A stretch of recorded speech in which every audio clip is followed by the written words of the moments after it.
Well, we made it to 300 episodes of Paper Napkin Wisdom, which means I've officially talked into a microphone more than most people talk to their relatives.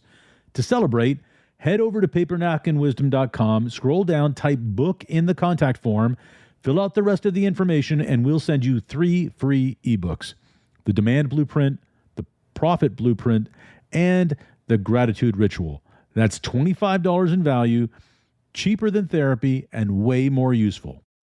Welcome to Paper Napkin Wisdom, where we share pearls of wisdom shared by some of the world's top entrepreneurs, leaders, and difference makers. Here's your host, Govind Jayaraman. Hi, I'm Govind Jayaraman, and this is Paper Napkin Wisdom, episode 302, part 2 of my incredible conversation with Chris Thomson. As you're listening now, you might already be imagining what it could mean if leadership was less about the position you hold and more about the choices you make. Because isn't it true that at some level, every moment gives us an opportunity to choose growth instead of comfort, accountability instead of excuses, consistency instead of inconsistency? Chris Thomson has spent decades helping young entrepreneurs step into leadership through the Student Works Management Program. I was one of them 35 years ago. In this program, students are challenged not just to run business, but to run themselves with integrity, discipline, and courage. His napkin in this episode, part 2, reminds us that leadership is a choice, not a title. And when you consider the impact of that shift, what new possibilities might open up for you and your team? So as you listen, notice what resonates most deeply. Imagine how applying Chris's insights could transform your own leadership journey. And when you do, be sure to write them down, maybe even on a napkin, and share them with us. Let's dive in to part 2 of this powerful personal conversation with Chris Thomson. Let's listen in. Chris Thomson, welcome back to Paper Napkin Wisdom. And for everybody listening, we're picking up part 2 of Cancer's the Journey. Chris shared that napkin with me, and we had a really great conversation in the first half of the segment, and left off on a number of items, but really sort of a transition in the care journey, where at the first half you were feeling pretty good, in fact feeling great, didn't have any ill effects whatsoever, and then some things started to change. Yeah, I actually was up visiting my VP in Ottawa and yourself, and so we had a great weekend, and all of a sudden I started to turn yellow, jaundice. Like an optimist I am, I didn't recognize, but it actually is something as well that we live way better in partners, especially men. So many examples of women actually identifying men's sickness. So my Helen identified it, and basically she called PMH, and we had some blood work done, and my bilirubin spiked, and we went in, and she said, "Pack your bags, you're staying," and so when we went in, Dr. Sapasochin, the very successful liver surgeon, literally met us at the hospital and said, "Hey, something's happening. We don't know what's happening, but we're going to go get this checked." And Helen had this huge file of papers. And he said, "Well, can you show them to me?" And she kind of felt a little bad, but she showed them and said, "Wow, you really know your stuff." And basically, he had me in the hospital, and that next morning, I was doing a laparoscopy, I think that's what it's called, another biopsy, and where they were going to put a stent in my bile duct to prevent any more damage to my to my liver. And the doctor there basically said, "Who are you?" And I go, "What do you mean, who am I?" He had said, "All of a sudden, Dr. Sapasochin is saying, I've got to cancel surgeries for you." And I said, "Well, I have no idea who I am. I'm Chris. Nice to meet you." And he put the stent in. Yeah, there was at that point there was a lot of pain. They put the carcinoma back on the table. I have a hard time saying it, as a potential diagnosis. And I was in pain. I was on my own. It was kind of COVID. Not a lot of people in the hospitals, but yeah, that was a turning point. Yeah. So bilirubin is, for people who don't understand, it's a yellow pigment formed in the body, and it's breakdown of blood cells, really. I mean, it's just and part of your purifying process is this comes out. If it doesn't come out, it remains around, and when it remains around, it makes us look yellow. And one of the first places it shows up is in the whites of our eyes. The whites of our eyes turn yellow, and that was one of the first dramatic signs that we had noticed when you were visiting that time, that it was definitely there. And so you had jaundice, and you had the stents put in. Was that a magic wand? Did it make you feel better right away? No, not made me feel better right away, but it definitely didn't get worse. And then just over the next couple days, they identified my diagnosis. So I had follicular cancer, a type of lymphoma, and that is a amazing diagnosis. Now, again, I see the world differently. Most people don't get a cancer diagnosis and say, "Fantastic." And of course, I'm weird. And I did, because it's not all the other list of things it could have been that would have been horrible. So follicular cancer is a type of cancer that like 100,000 North Americans get a year. So they have a really amazing game plan for it. There are some chemotherapies that you do, and it really does not increase the chances all that dramatically of you getting better. But this one, the chemo and the process that they had, the average prognosis, how long some will last before a reoccurrence of cancer, is 10 years. And even then, it's a slow growing type of cancer. So I felt really, really excited and happy about that piece of information. Yeah, because follicular cancer or follicular lymphoma can be very slow growing, and most importantly to you, there's a known treatment. You know what to do. And one of the things as entrepreneurs, we like to, okay, tell me what I got to do. Tell me what I got to Yes. do. What do I got to do? What? Put me in, coach. Great. Yeah, put me in, coach. What do I got to do? And Yeah. So now, coach can put you in, and you knew what to do. You knew what was necessary in order to turn the page on it. Again, it wasn't a straight line, though. How did that change your mindset and your routine around reframe and making sure that your mental hygiene was where it needed to be going into every day? So again, I think some of the context that I'm sharing is now 2.5 years later. I remember having a number of conversations with you and some other friends whose parents have gone through chemo, and then people had gone through chemo. There's a real fear of chemo for me. Like, what is this going to do for me, and how's this going to do? And again, which just speaks to, again, being in conversation with others, if that's what you want. But I certainly wanted, and certainly made such a difference about understanding that some of the things I learned. One of my good friends told me that he has some friends who literally do chemo, and you don't know. They go do chemo once a month or once every 2 weeks, and you don't know. They don't tell you. I know, because I'm one of his closest friends, and otherwise you just wouldn't know. You wouldn't see it. I remember Conrad Smith, who was the senior coach at East, who basically did chemo, and he said when he did chemo, it actually made him feel better because the chemo was beating back the cancer.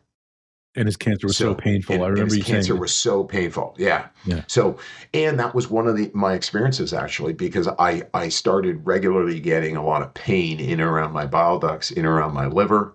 Um, and, uh, and so breathing through it, but, I guess I got that diagnosis in November. And then by December, I was started my chemo, and that first chemo took the edge off it. And then once my January, I had a monthly chemo for 6 months. Once my January chemo came, I didn't experience any more pain. So it was a fair bit of pain for a number of months. But again, that early detection was huge. Learning about what I might have and getting an early jump on it was just, fantastically impactful. It's beautiful that, again, that you maintain that mindset. Thinking about chemo. You said it right away, and I think it's so important that we talk about your mindset and how deliberate you are about it. And even just now, when you talk about chemo, your first assessment was, what is this going to do for me? You use those words, not what is this going to do to me?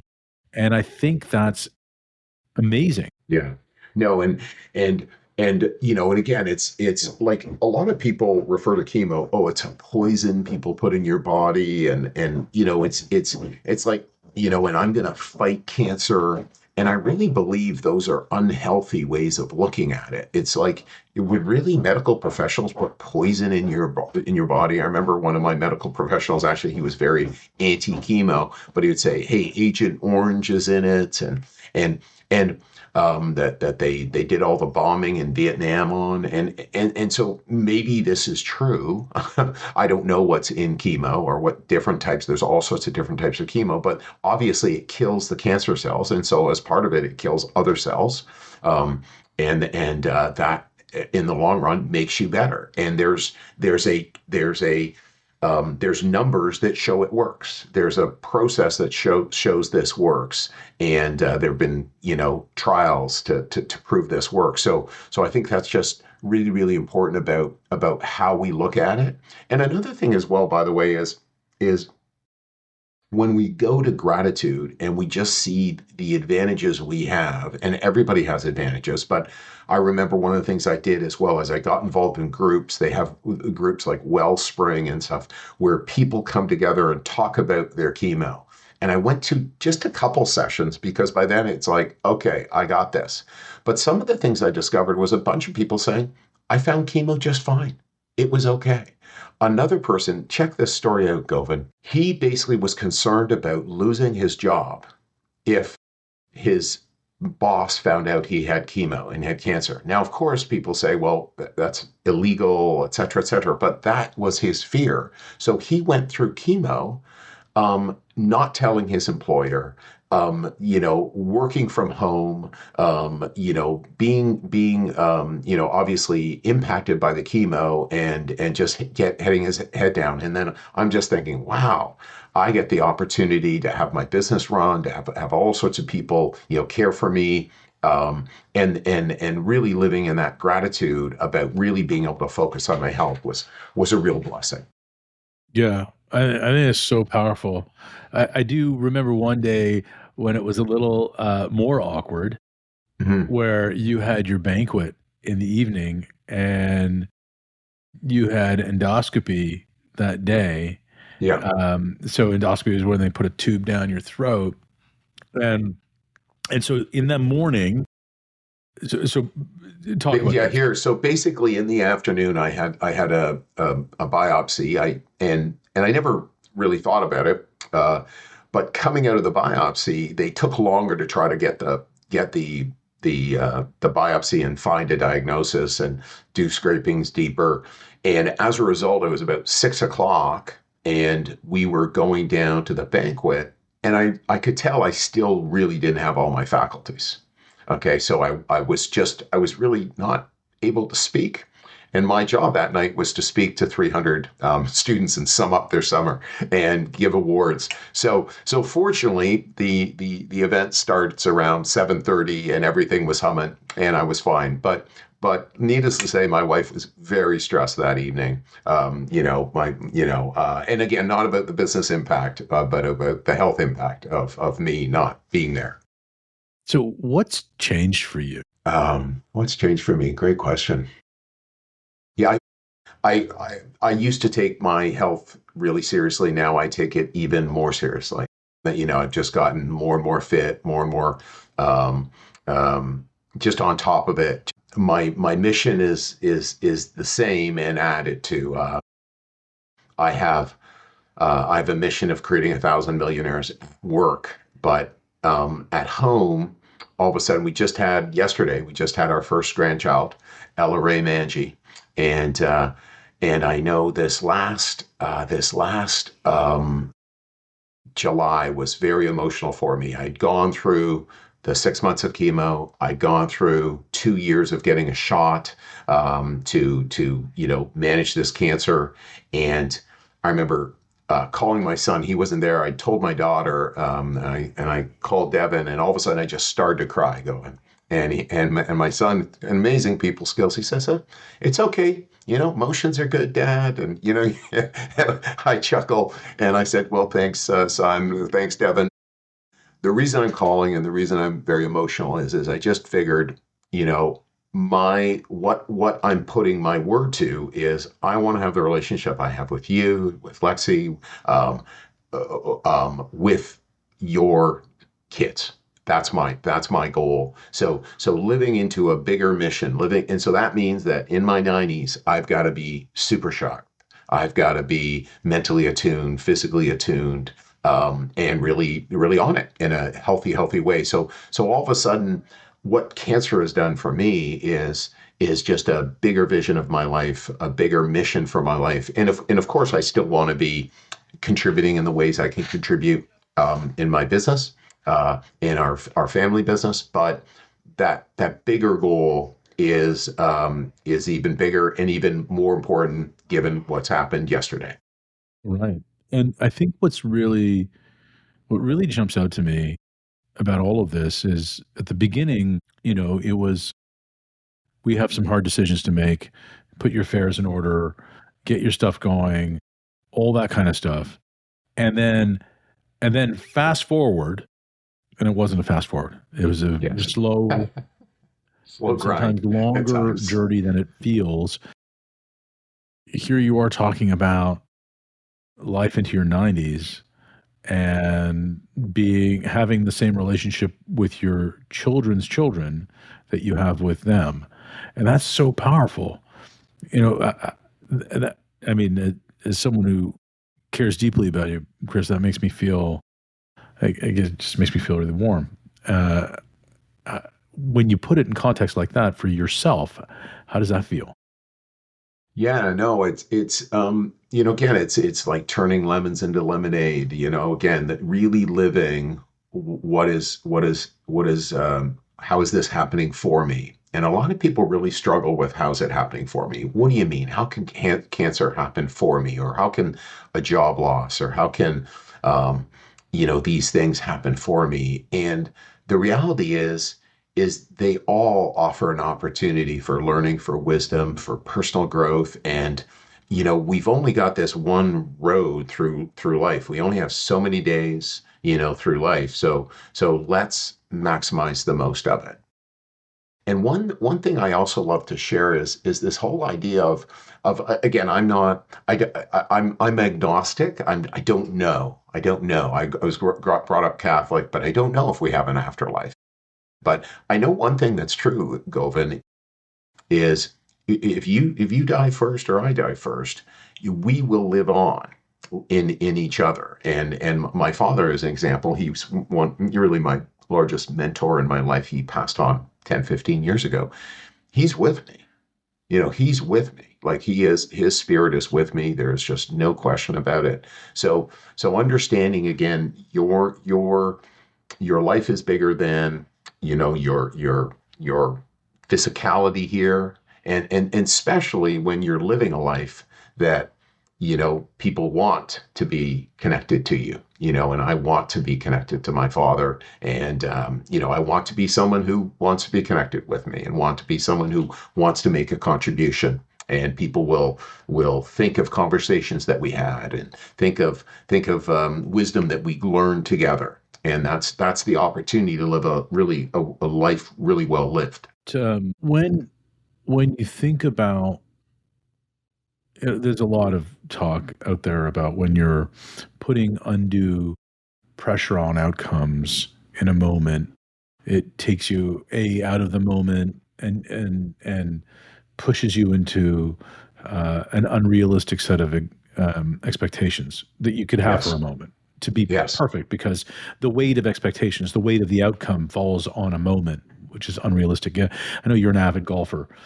One of the stories, one of the ways this was put on me recently was, if you think that the championship it actually has to relate to this 3-foot putt, and if you think that every single time you're taking a 3-foot putt, there isn't a 3-foot putt that you'll ever make, because you've got the burden of these expectations Yes. on that putt. But if you just are there for the 3-foot putt, you're probably going to hit it more Mhm. often. So has through this arc, through this time where you had a working diagnosis, 12 to 18 months, feeling good, treatment, discovery, illness, recovery, actual diagnosis, as that story has unfolded, do you have a different approach to the present moment than you did before? Oh Like, how yeah, do for you stay sure. present? Yeah, I think this has been, probably one of the biggest journeys of self-development of my life, for sure. It is really, again, taking me to a newer level of gratitude, of consciousness, of awareness, of and and again, it's not all, you know, pudding and champagne. It's not all, sadness happens. One of the people I mentioned earlier, Wendy Porter, um, she had a different diagnosis. Um, she was helpful in the early part of my diagnosis. Literally a couple months later, she had a stage 4 melanoma diagnosis. And I remember a couple big moments. I remember I was traveling and she called me and she said, "Chris, I'm just totally messed up. I'm totally hurting. Can you help me?" And it was like, "Wendy, you have made such a difference in the lives of so many people. You've adopted 3 kids and been an incredible mentor. You have a fantastic relationship with your husband, and you built this incredible business. You have all sorts of amazing friends like me. The contribution you've made to me is fantastic and enormous. You know, this is going to end eventually, this thing called life, and that's okay. And so this may be, you know, the the last period of your life, and that's okay, Wendy. You won the game. You just did so frigging amazing." And uh and and she told me that's what she needed to hear. And she actually participated in May. There's a lot of controversy right now, but assisted dying. But I went up and spent an afternoon with her, and about a week later, they planned their death, her family with her. She literally had shrunken away, I know, 30, 40 pounds, and she was had a morphine drip that she was hitting herself to deal with the cancer. It was attacking her massively. And as a kind of a neat story, the morphine drip that was in her hands, Govind, she, as an early health sciences student working with a big company, got that into Canada. So just think about that. Like, and again, her life had come to a close, and yes, she chose to choose a healthy, or as healthy as possible, a conclusion to her life with her family and with her best friends, etc. And we were able to plan and set dates to see her. It was really powerful. And yes, that's really sad. My friend is no longer here with us. With me and with my other friends, and that's what's going to happen. Like, like, let's just tell the stark truth. One of the things the Stoics talk about is every day look at death. Every day consider death. And that's a healthy thing to do. And again, not live that way, but just, okay, hey, let's consider, Govind, we only have so many days. Let's make today a great one, which I hear you saying all the time. I do. Um, there's a lot that sticks with me from this, and I want to be careful not to assume that everybody understands or knows things that we've walked through together, because this has been something that we've walked through together, and you were my first experience with this kind of thing. Confronting our mortality. I think that one of the things that we do as entrepreneurs is we boldly go through life as immortals. We go through life as invincible. We take bold risks and bet big. One of the things you said is profit follows contribution. And you said it in a slightly different way, but it's one of my favorite things. Profit follows contribution. And profit is, sure, I mean, we can talk about that financially, but I think in your case, it's this beautiful life that you continue to share with everyone who loves you. And there's no amount of money that you can pay to create that life. And when you have business success, you understand that happiness is not something that you buy. It's something that you have as an outcome of doing things with people that matter. And you've managed to always keep that at the front and center of what you're doing. To me, it feels like all the contribution that you've made to your family and to yourself, you've been able to glean the profit of in these last 3 years. And, the ROI is going to be strong. You and I will be arguing about what we said 40 years ago, 50 years ago when we're 90. And I think that would be a joyous thing. The point that I'm trying to get to is that the profit from your contribution? And is the contribution, when you look back at all of the investment that you've made in leadership development, training, mindfulness, self-coaching, coaching, there isn't a program on the planet that you haven't been a part of. And I love that, because there are few people who are as well-read or more well-read than I am. And we're always sharing books back and forth and ideas back and forth. And that's one of the great joys of our friendship. So this contribution, this investment that you've made into you and your family, are you now profiting from that? Yeah, I think I've always profited from it, but there's no question it's deeper, it's more significant, and again, one of the things of the stages of life, right? The stages of life. I'm 62 now, and is that we get to, I think when you're doing it right, like, when you're putting the ladders against the right wall, when you're making the right decisions, and when you're prioritizing, again, you're those things that really are most important, right? And again, we talk quite often, like, what's the game? The game is not to have the most money. The game is not to grow the biggest business. The game is not to be, quote unquote, the most successful. The game is to climb the mountain and to become the biggest, most successful Chris Thomson I can be, to go off to the farthest shore that I can. I'll never reach it, to keep doing it, to find out what that means, to kind of course correct as we go along, to discover what it is to live the best life as I'm living it, and keep going up there. And I know we've talked about that. And then you'll see another mountain range, and there's another mountain range to go climb up. But climb up with this is what an opportunity I have. What a fantastic opportunity we have to go do this. And when we think about our families and our closest friends and the people we really live our lives with regularly and consistently, it's a fantastic opportunity, to share your lives. When you were confronted with the finish line that was now more than 2 years in the rearview mirror, Yeah. you contemplated things like your obituary and Yeah. what would people say about you? Hmm. Would they say different things now? I don't think so.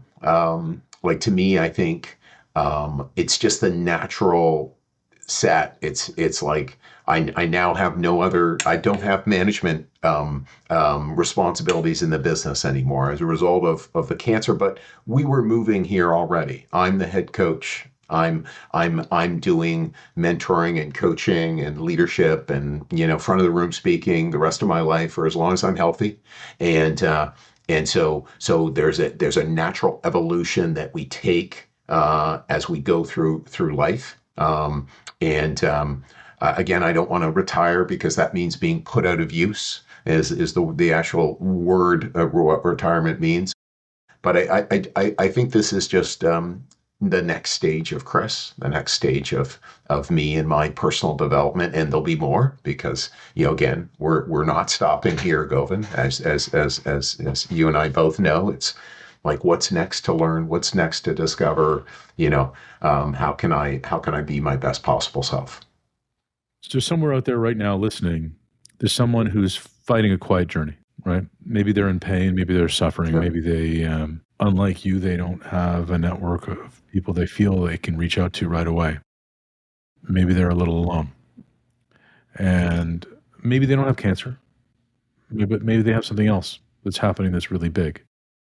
What would you say to that person right now? Well, one of the things that I'd say a lot of things, but one of the things is there's stories that have people feeling they can't reach out, and that I think, um, you know, I think we are better in packs.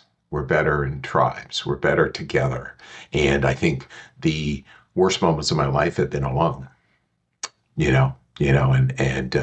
And not calling a friend, not calling a coach, not being in community with those people who love me. And so when I've been quote unquote messed up, you're one of the people I call. There's a handful of people that I reach out to and help me out, pull me up, see the best in me to go, hey Chris, what's going on? So for somebody feeling that same way, who do you trust? Who can you call? And make that phone call. Go talk to that person. And I think you'd be really, really surprised if you're feeling that way, that wow, people really want to help. People really want to support.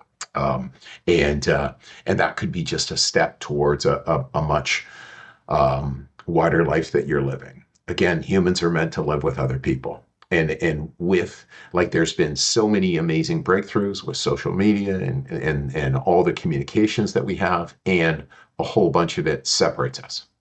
What really, really matters is personal connection, you know, hand to hand, eye to eye, voice to voice, that really, really makes, and you can't figure out the world on your own. Sorry, I can't. I don't think people can. Yeah. And I think that's really important. You're not alone. Yeah.